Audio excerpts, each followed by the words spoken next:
Hey everyone, welcome back. This is our part 3 of the quad set tutorial, and today I'll show you how to sew the pants. Inseams of the pants, finish the sides and attach the waistband with elastic to complete your pants. Let's get started. This is the gusset. It's optional. You can directly sew the left and right legs together, but if you are using a gusset, it will sit in the middle of the legs. Place the gusset with the front side first, sew it in place, and then repeat the same for the back side.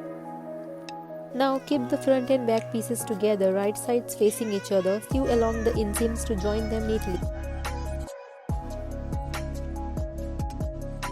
At the bottom of both legs, fold the fabric first by half an inch, then again by 1 inch. Sew along the folded edge to create a neat hem.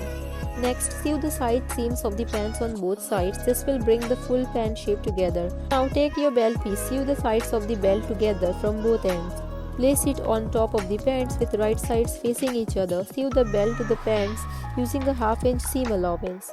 Fold the belt inwards by half an inch from the top to make a casing.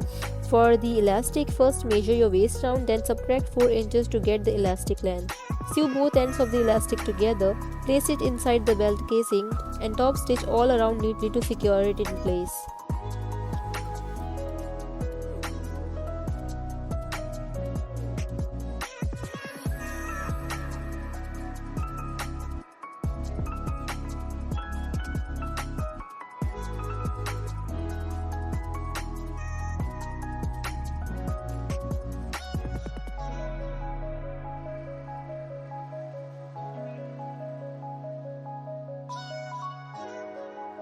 And that's it. Our pants are ready. We have finished the inseams, hems, side seams and waistband with elastic.